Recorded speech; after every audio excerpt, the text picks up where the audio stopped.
पंढरी राय विटेवरी त्याची धरी पाऊली. तुकोबराय सांगतात त्याला धरायचं म्हणजे तो कोण आहे तर जो पंढरपूरमध्ये चंद्रभागेच्या काठावरती विटेवरती जो उभा आहे तो व्यापक आहे, तो विश्वंभर आहे, तो सर्वांना उत्पन्न करणारा आहे. म्हणून त्याची पाऊलं आपण धरली पाहिजेत. लोक म्हणू लागली महाराज तुम्ही आम्हाला त्याची पाऊलं धरायला सांगता, पण त्याची पाऊलं धरणं तेवढं सोपं नाही. अहो त्याच्या दर्शनासाठी जरी गेलो तरी 10-10, 12-12, 18-18 तास लाईन असते. आणि दर्शनासाठी गेल्यानंतर पायापर्यंत जाऊन पोहोचलो तर पायावरती डोकं टेकवायच्या आत पाठीमागच्या आम्हाला पुढं ढकलून देतात. तुम्ही आम्हाला त्याची पाऊलं धरायला सांगता. त्याची पाऊलं धरायची कशी तर भगवंताची पाऊलं धरायची म्हणजे नेमकं काय धरायचं याचा थोडासा विचार करा. धरणे हा जो शब्द आहे तो संस्कृतमधल्या धारणा शब्दाचं असलेलं रूप आहे. योगशास्त्राने आपल्याला 5 बहिरंग साधनं आणि 3 अंतरंग साधनं सांगितली. यम, नियम, आसन, प्राणायाम, प्रत्याहार ही बहिरंग साधनं आहेत आणि धारणा, ध्यान आणि समाधी ही 3 अंतरंग साधनं आहेत. त्यामध्ये धारणा शब्दाचं रूप आहे धरणे. धरणे म्हणजे हाताने जाऊन पायी घट्ट धरणे असा त्याचा लौकिक अर्थ नाही. धरणे म्हणजे अंतःकरणामध्ये भगवंताच्या चरणांना धारण करणे. भगवंताला धरण्यासाठी तुम्हाला आम्हाला कुठं जाण्याची आवश्यकता नाही. आहे त्या स्थानावरून भगवंताला धरणं अगदी सोपं आहे. नसलेला संसार आपण आत्तापर्यंत धरलाय, मग असलेला भगवंत आपण का धरू शकत नाही. संसार आपल्या बाहेर आहे तरी धरलाय आणि भगवान आपल्या आतमध्ये आहे तर भगवंताला धरणं किती सोपं आहे. भगवंताला धरणं सोपं आहे अनेक पद्धतीने. भगवंताला धरायचं म्हणजे काय करायचं तर भगवंताने केलेला जो उपदेश आहे म्हणजे जे ज्ञान आहे त्या ज्ञानाला धरलं म्हणजे भगवान धरले जातात. भगवंताचं अवतार चरित्र आपण धरलं म्हणजे भगवान धरले जातात. भगवंताच्या गुणांना आपण जर धरलं, रूपाला आपण जर धरलं तर भगवान धरले जातात. आणि भगवंताचं नाम आपण जर धरलं तर भगवान धरले जातात. भगवान धरण्यासाठी सोपे आहेत. धरण्यासाठी सोपे म्हणजे एवढ्या सगळ्या पद्धतीने भगवान धरले जातात. थोडक्यामध्ये विचार करा. भगवंताने केलेला जो उपदेश आहे, भगवंताने वेदाच्या द्वारे, उपनिषदांच्या द्वारे, गीता, भागवत, संत वाङ्मयाच्या द्वारे आपणच उपदेश केला. भगवान सांगतात श्रुती स्मृती ममैव आज्ञे यस्तोल्लंघ्य वर्तते आज्ञाच्छेदी ममद्रोही नरके पतंती ध्रुवम. भगवान बोलतात श्रुती आणि स्मृतीच्या रूपाने मीच बोललेलो आहे म्हणजे भगवंताच्या उपदेशाला धरा. कोणी असं म्हणेल महाराज भगवंताचा उपदेश धरणं अवघड आहे, एवढं सगळं आम्ही कधी धरणार. भगवंताचा उपदेश धरण्यासाठी अंतःकरण तसं असावं लागतं. तेची थारे ऐसे मन शुद्ध होवावे. भगवंताचा उपदेश कोण धरतं. अर्जुनासारख्या भक्तांनी भगवंताचा उपदेश धरला. ज्ञानोबराय सांगतात ज्याप्रमाणे अगस्तींनी एका आचमनामध्ये समुद्र पिऊन टाकला तसं भगवंताच्या ज्ञानाचा सागर एका आचमनामध्ये पिणारा दुसरा अगस्ती म्हणजे अर्जुन आहे. श्रीकृष्ण उक्ती सागरा हा अगस्तीची दुसरा म्हणून घोट भरोपा हे एक सरा अघवियाचा. एका घोटामध्ये ज्ञानाचा सागर पिणारा अर्जुन. अर्जुनासारखं भगवंताचं ज्ञान धरणं आपल्याला शक्य नाही तर मग भगवंताचं अवतार चरित्र धरा. भगवान कधी अवतीर्ण झाले, कशा पद्धतीने झाले असं भगवंताचं जन्म कर्म आपण जर धारण केलं तर भगवान धरले जातात. भगवंताचं चरित्र कोणी धरलं. राजा परीक्षितीने शुकाचार्यांच्या मुखात 7 दिवसामध्ये भगवंताचं चरित्र हृदयामध्ये धरलं. परिणाम असा झाला की 7 दिवसाच्या आतच उद्धार झाला. म्हणजे भगवंताचं चरित्र धरा. कोणी असं म्हणेल महाराज भगवंताचं चरित्र धरणं सुद्धा अवघड आहे, कारण आम्हाला ते सगळं चरित्र ऐकायचं, लक्षामध्ये ठेवायचं एवढं राहत नाही. काल रात्री काय खाल्लं हे आमच्या सकाळी लक्षामध्ये राहत नाही, तर सगळी वंशावळी लक्षामध्ये कुठून ठेवायची. त्यामुळे ते धरणं सुद्धा अवघड आहे. मग भगवंताचं रूप धरा. भगवंताचं सौंदर्य, भगवान किती सुंदर आहे, भगवंताचे चरण कसे आहेत, भगवंताचा पितांबर कसा आहे, भगवंताचं नाभी सरोवर कसं आहे, नाभी सरोवरापासून वरती जाणारी केसांची रेषा कशी आहे, भगवंताचं वक्षस्थळ किती सुंदर आहे, भगवंताची हनुवटी किती सुंदर आहे, भगवंताचे ओठ, भगवंताची नासिका, भगवंताच्या भुवया, डोळे, ऊर्ध्वपुंड्र, मस्तकावरती धारण केलेला किरीट, कानामधली मकर कुंडल, या सगळ्या पद्धतीने भगवंताचं रूप धरा. भगवंताचं रूप धरलं रुक्मिणी आई साहेबांनी. रुक्मिणी माता आपल्या वडिलांच्या जवळ, भीमक राजाच्या जवळ बसलेली आहे. ब्राह्मण आला आणि भगवान श्रीकृष्ण परमात्म्याच्या रूपाचं वर्णन करू लागला. रुक्मिणी मातेने भगवंताला पाहिलं नव्हतं, फक्त भगवंताचं सौंदर्य ऐकलं आणि भगवंताचं रूप हृदयामध्ये रुक्मिणी आईसाहेबांनी एवढं घट्ट धरलं. ब्राह्मणाकडे पत्र लिहून दिलं आणि रुक्मिणी मातेला नेण्यासाठी भगवान आले. रुक्मिणी स्वयंवराचा सगळा प्रसंग आपण पहा. भगवंताचं रूप धरा. कोणी असं म्हणेल महाराज हे रूप धरणं हेही आमच्याच्याने शक्य नाही. मग या सगळ्या गोष्टी जर धरण्यासाठी अवघड वाटत असतील तर सगळ्यात सोपं भगवंताला धरणं आहे. तुका म्हणे सोपे आहे सर्वाहुनी, शहाणा तो धणी घेतो येथे. भगवंताचं नाम धरा. भगवंताचं नाम चिंतन जर आपण धरलं तर त्याने भगवान धरले जातात. भगवंताचं नाम जो धरतो त्याच्या हातामध्ये सगळे भगवान प्राप्त होतात. म्हणजे भगवंताचं सगुण रूप असो किंवा निर्गुण रूप असो, सगुण आणि निर्गुण रूप भगवंताच्या नामाचं अनुसरण करतं. तुकोबराय सांगतायत सगुण निर्गुण तुझं म्हणे वेद, तुका म्हणे भेद नाही नामी. म्हणून धरायचं असेल तर ज्ञानोबराय सांगतात एक तत्व नाम दृढ धरी म्हणा, हरिसे करुणा येईल तुझी. एकच तत्व आहे की जे धरण्यासाठी अत्यंत सुलभ आहे आणि ते तत्व म्हणजे भगवंताचं नाम तत्व आहे. भगवंताचं नाम धरणारे असंख्य भक्त झाले की ज्यांनी भगवंताचं नाम धरलं. भगवंताचं नाम धरल्यानंतर भगवंताला धरावं लागत नाही, उलट ज्याने नाम धरलेला आहे भगवानच त्याला धरण्यासाठी प्रकट होतात. उदाहरणांचं फक्त स्मरण करून आपण पुढे जाऊ. सगळ्यात अगोदर कृतयुगामध्ये भगवंताचं नाम धरलं प्रल्हादांनी. नित्य भगवंताचं नामचिंतन करतायत. नाम प्रल्हाद उच्चारी तया सोडवी नरहरी, उचलूणी घेतला कडीवरी भक्ती सुखी निवाला. प्रल्हादांनी नाम धरल्यामुळे परिणाम असा झाला की ज्या ज्या वेळेला प्रल्हादांना मारण्याचे प्रयोग झाले त्या सगळ्या संकटांमध्ये भगवंताने प्रल्हादाला धरलं, उचलून कडेवरती घेतलं. म्हणजे भगवंताचं नाम धरल्यानंतर भगवान भक्ताला धरतो. दुसरं उदाहरण आपण त्रेतायुगामधलं घ्या. त्रेतायुगामध्ये हनुमंतरायांनी भगवंताचं नित्य नामचिंतन केलं, नाम धरलं.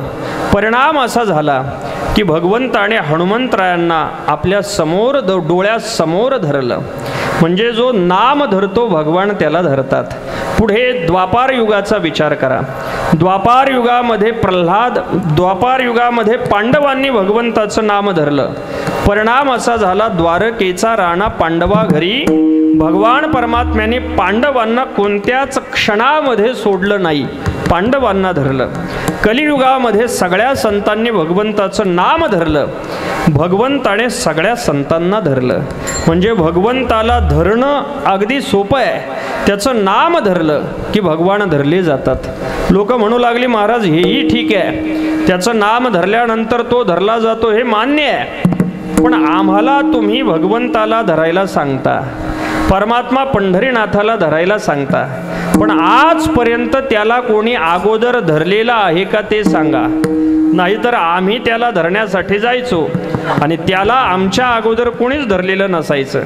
तुकोबराय सांगतायत तसं नाही. त्याला फार चांगल्या चांगल्या मोठमोठाल्या मंडळींनी धरलेलं आहे. इंद्र चंद्र महेंद्र यातेची पूजिती. जेवढ्या म्हणून देवी देवता आहेत त्या सगळ्या देवी देवतांनी आधार म्हणून, ठाव म्हणून, आश्रय म्हणून परमात्मा पंढरीनाथाला धरलेला आहे. उलट तुमच्याकडून धरण्यामध्ये उशीर झालाय. बाकीच्यांनी त्याला अगोदर धरलंय अभंगाच्या तिसऱ्या चरणात. अवघियांचा चिठाव अवघियांच्या चिठाव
अवघियांचा हा चिठाव देवी देव सकळ सर्व देवी देवतांचा हा आधार आहे. परमात्मा पंढरीनाथाला सर्व देवी देवतांनी कसं धरलेलं आहे इत्यादी गोष्टीचा विचार करून पुढचं चरण पाहून आपल्याला थांबायचंय.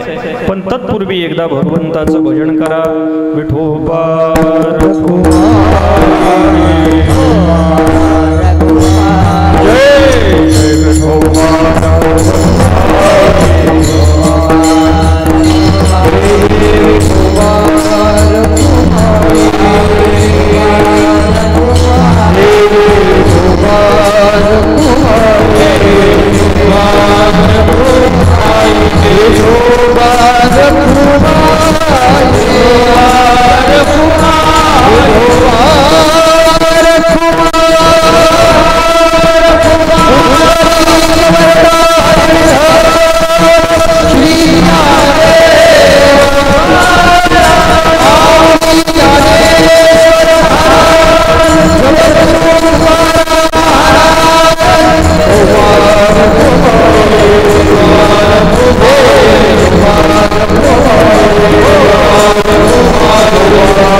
अवघियांचा हा चिठाव देवी देव सकळ तुकोबराय सांगतायत सर्व देवी देवतांचा आधार आश्रय ठाव परमात्मा पंढरीनाथ आहे. आपण विचार करा, जेव्हा रावणादिकांनी देवतांना बंदीखान्यामध्ये टाकलं तेव्हा त्याच्यातून सुटका व्हावी म्हणून सगळ्या देवी देवतांनी भगवान विष्णू परमात्म्याची प्रार्थना केली. जेव्हा जेव्हा देवतांवरती संकट येतं तेव्हा सगळ्या देवी देवता क्षीरसागराच्या काठावरती जाऊन भगवंताची स्तुती करतात, भगवान अवताराला यावेत म्हणून. आता जन्माष्टमी जवळ येतीये, भगवान अवताराला यावेत म्हणून देवी देवता प्रार्थना करतात. बरं, भगवान अवताराला येण्यासाठी सज्ज झाले, भगवान गर्भामध्ये आले की देवी देवता भगवंताची गर्भस्तुती करतात. भगवान प्रगट झाले की अंतरिक्षामधून पुष्पांचा वर्षाव करतात. भगवंताने दैत्याचा वध केला की पुन्हा देवी देवता संतुष्ट होऊन पुन्हा आनंदाने पुष्पवृष्टी करतात. भगवंताच्या प्रत्येक गोष्टीसाठी सगळ्या देवी देवता तत्पर राहतात, भगवंताचं स्मरण करून भगवंताची शरणागती करतात. आपल्याला माहिती आहे, काकड्यामध्ये आपण नेहमी म्हणतो वाळवंटापासून महाद्वारापर्यंत सुरवरांची मांदी उभे जोडून हात. सगळे सुरवर म्हणजे देवी देवता भगवंताच्या दर्शनासाठी हात जोडून उभ्या राहतात. का? कारण एकच आहे, बळिया माझा पंढरीराम जो या देवांचाही देव, जो सगळ्या देवी देवतांना देवत्व प्रदान करणारा आहे, असा बलवान असलेला भगवान त्याच्या शरणागतीमध्ये सगळ्या देवी देवता येतात। भगवान द्वारकेमध्ये राज्य करत होते आणि सिंहासनावरती बसल्यानंतर सगळे दर्शनासाठी यायचे। भगवंताच्या अष्टप्रधान नायिकांपैकी 2 नायिका, एकीचं नाव आहे कालिंदी आणि दुसरीचं नाव आहे जांबुवती। जांबुवती ही जांबुवंत महाराजांची मुलगी आहे, राणामध्ये वाढलेली आहे, तिला देवतांचा परिचय नाही। कालिंदी सूर्याची मुलगी आहे, तिला देवतांचा परिचय आहे। गवाक्षामध्ये उभं असताना कालिंदीने पाहिलं, जांबुवतीने कालिंदीला विचारलं, का ग आपल्या स्वामींच्या दर्शनाला एवढी गर्दी होते, हे कोण आहेत, यांचा मला थोडा परिचय करून दे।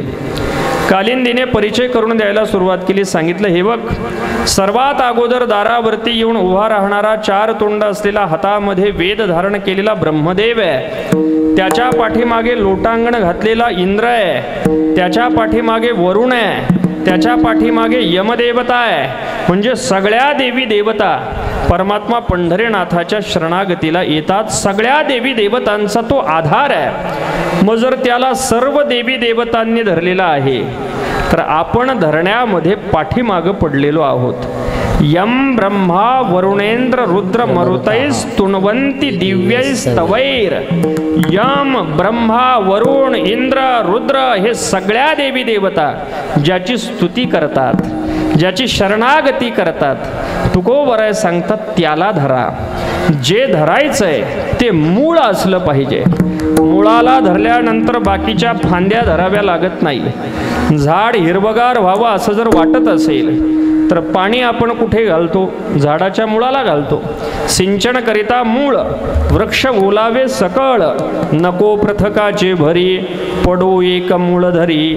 परमात्मा पंढरीनाथ हे सगळ्याचं मूळ आहे, त्याला धरलं की बाकीच्या सगळ्या देवी देवता आपोआप संतुष्ट होतात, समाधानाने आपल्याला आशीर्वाद देण्यासाठी तत्पर होतात। आणि त्याला सोडून बाकीचंच जर आपण धरत राहिलो तर ते बाकीचं त्याला सोडून जे धरणं आहे ते धरणं म्हणजे व्यर्थ, आपण चालवलेली खटपट आहे, सोस आहे की ज्याच्यामधून आपल्या पदरामध्ये पडणार काहीच नाही। तुकोबराय सांगतात, मूळ सोडून तुम्ही जर बाकीच्या गोष्टी धरत बसलात तर त्या धरण्यामधून तुमच्या हाताला काही पडणार नाही, उलट तुम्हाला नसलेले दोषच लागतील। अभंगाच्या शेवटच्या चरणात सांगतात, तुका म्हणे न करे सोच, तुका म्हणे न करे सोच, तुका म्हणे न करे सोच, तुका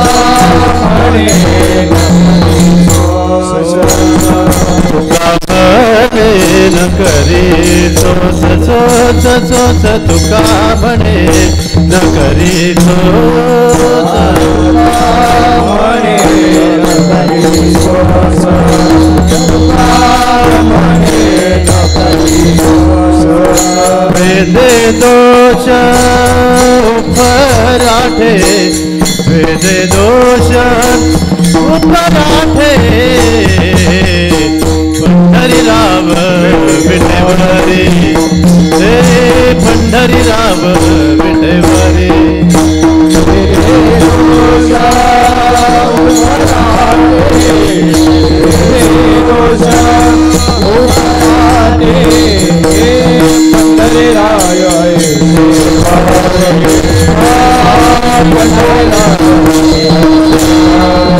त्याची धरी पाहुणे, त्याची धरी पाहुणे, त्याची धरी पाहुणे, त्याची धरी, त्याची धरी,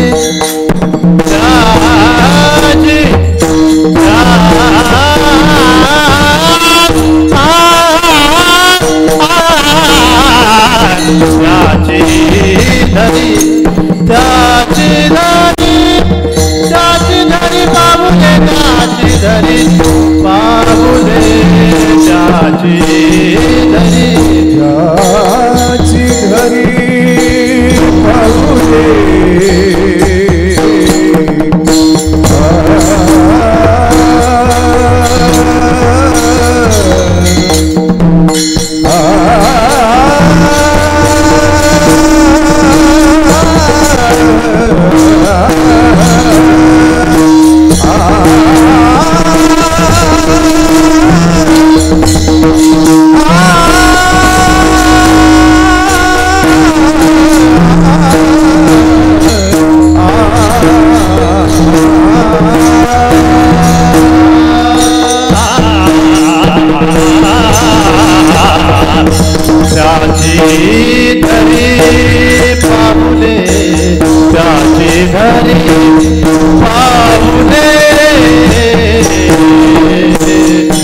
हरिनाम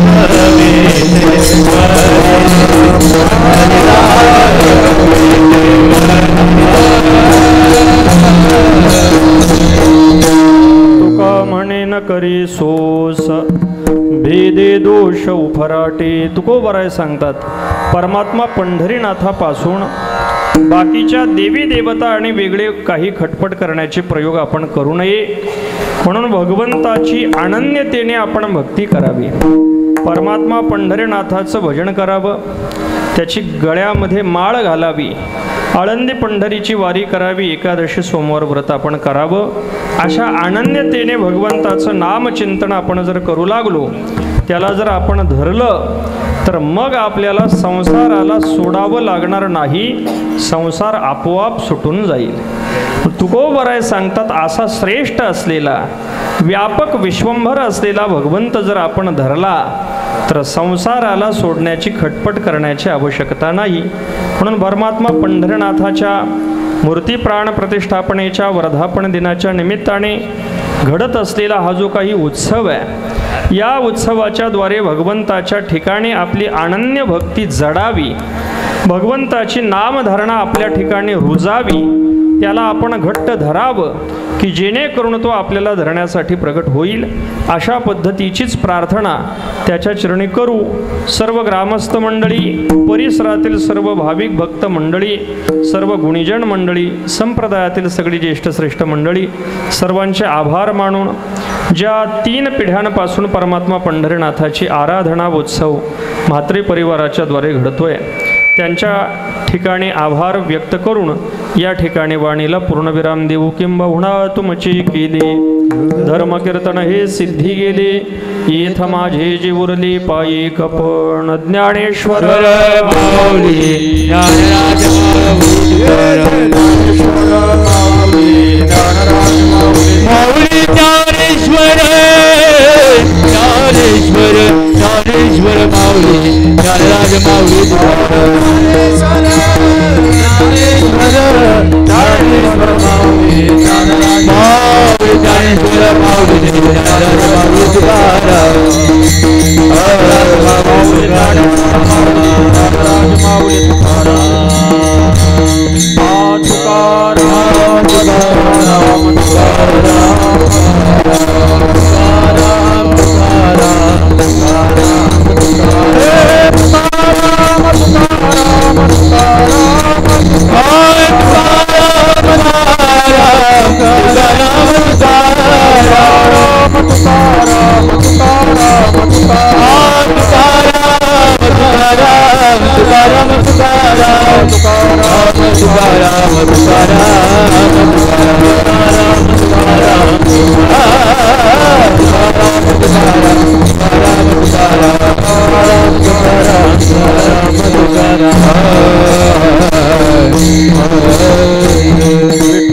जय जय विठ्ठल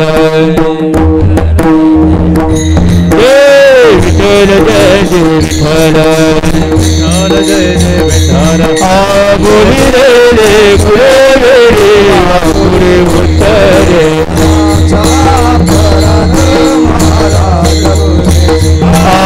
नाही विचारला श्रीकारणा ज्ञानेश्वर